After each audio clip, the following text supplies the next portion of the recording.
Welcome to this week's Cattle Call. I'm Susan Littlefield on the Rural Radio Network, and we're doing this show from Iowa and Washington, D.C. Of course, we've been with farm broadcasters all week in D.C., learning the ins and outs and sideways happenings of the Farm Bill and everything else that's kind of an effect on our listeners and viewers back home. Well, it's been an interesting week once again. We're going to talk a little bit about what's going on with the South. You know, they traded early, so the question is, their trade early of Friday, did that set the trigger for what we saw in this trade?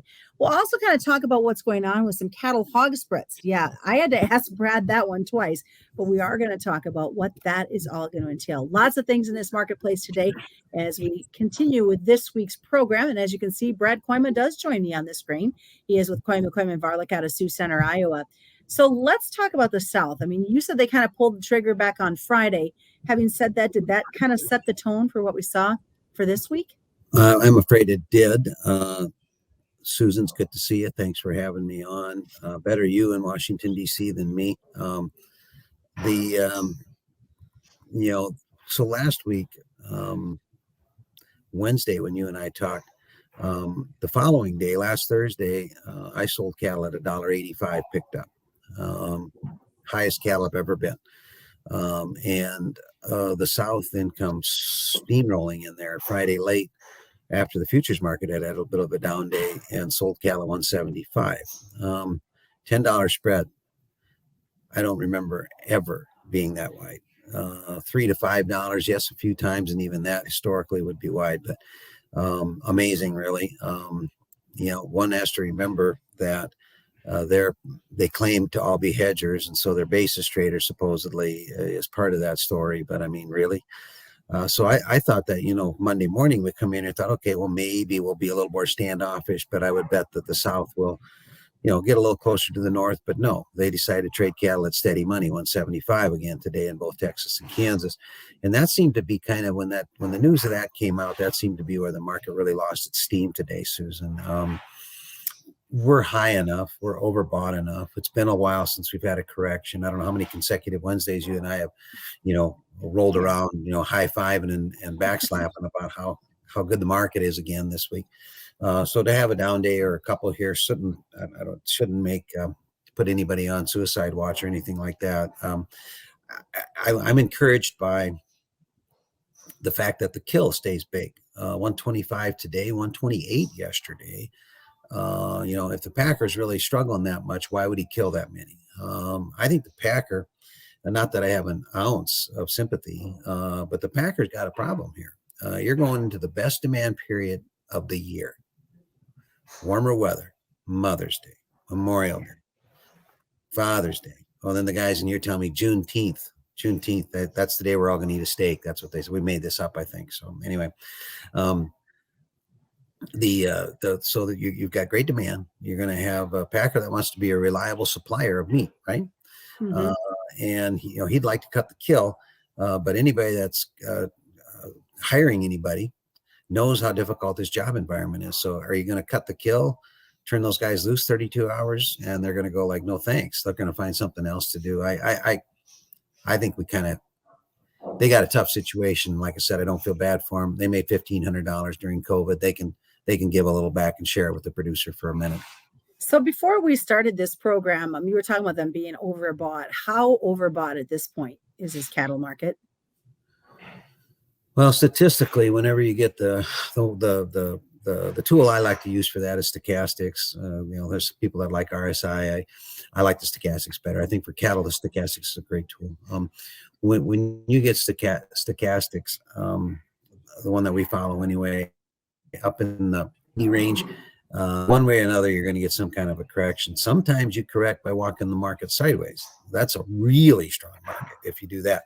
But don't forget, you got a market here that's 154 something to 166 something. June cattle I'm looking at, the one that's the most heavily traded right now. Common sense would tell you that, you could get a couple dollar sell off. Now, the interesting thing about June cattle, of course, is the discount to cash. And we could fill up a hour program talking about, that. Right. With the big discount to cash, one would wonder just how much downside really the June could have. But of course, that's predicated on exactly what direction the cash market moves here for the next month or so as well. Big kills. How long can that continue before we start seeing either the Packers saying, whoa, enough is enough, or producers are just saying, hey, we don't have those numbers right now? Well, I think the rubber's going to hit the road here pretty hard here in the next right now. I mean, if I look at the north, my backyard, or even my own situation, a lot of us have cleaned up their last yearlings, and that's what I did last week. Not that I'm so typical, but I mean, it's just natural. And then now you're going to turn around and start to say, well, can I sort and sell? Can I find any calves that are big enough? Will they even try to bid on these calves? You go from a yearling that maybe weighs 1575 to a calf that you think might weigh 1375 and doesn't look very fat and isn't going to have much grade or yield in it. So there's going to be a little bit of a chase here in the north for sure, just to find numbers. Now, if they really start to slow down the kill, we'll have to pay attention to it. But some of this kill, in my view, Susan, is going to slow down because of a lack of supply, period. So I'm encouraged by the fact that they all want to pull a bunch of cattle ahead right now. We'll see by next week, we might be talking about a little different deal with it just because there's less cattle available. Let's talk a little bit about this trade of the cattle hog spreads and what that means to our cattle industry. Some of your listeners are going to think I'm nuts, but that's okay. Because anybody that trades a cattle hog spread, I would have to say, would have to check their sanity by the door as well.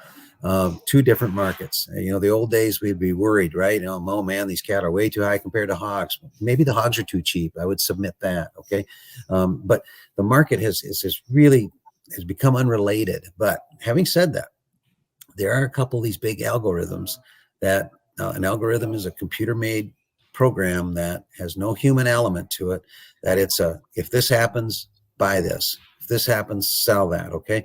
And believe it or not, there's a couple of pretty powerful algos that trade these cattle hog spreads. So it's not unusual on days when one or the other, like for instance, most days the last month where the cattle are a lot higher, that those are the same days that the hogs are a lot lower because those entities are buying cattle, selling hogs.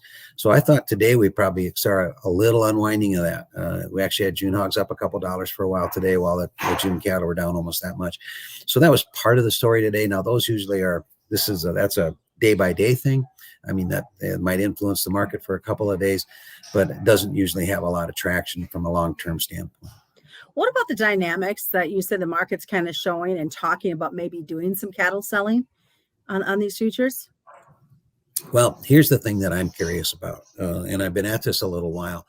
What is going to happen here because of the futures being such a steep discount to cash? What's the futures telling the producer? Well, the futures is telling the producer that they believe that the market's going lower. Otherwise, the futures wouldn't be down there. So if you've got cattle that are almost fat, usually your incentive to say, hey, I think we better make sure we sell them. We better make sure we stay current. Let's make sure we sell anything we can. And the dynamic of that also is that, in the north, people feed yearlings or calves. Some of us feed both. Most people feed calves. So the calf fed guys are sitting here going like, well, geez, these guys are getting 180 plus for their fat cattle. I want to get on in that game, right? And the cattle make nice money there. The calf fed should make some money anyway there. So, to me, there's going to be a willingness, I think, to sell cattle a little easier than it would be otherwise without the discount like that. Now, so what does that mean in the short term? Stay tuned. Maybe that cash market softens a little more than you would think it would, a little, but it's friendly down the road a little bit because you're pulling those cattle then out of May and June, and you're going to try to sell them in April and May, right? So I actually think it's a positive thing, even though it might sting for just a little while. I think we'll like it when we look down the road a little bit. All right, we covered a lot of ground today in the program. Thanks for joining us. Next week, I'll be back in Nebraska, and hopefully we can catch up. Sounds good to me. All right, that has been this week's Cattle Call from Washington, D.C. As we always remind you, commodity futures and options do involve a substantial risk of loss not suitable to all investors. And that's this week's Cattle Call on the Rural Radio Network.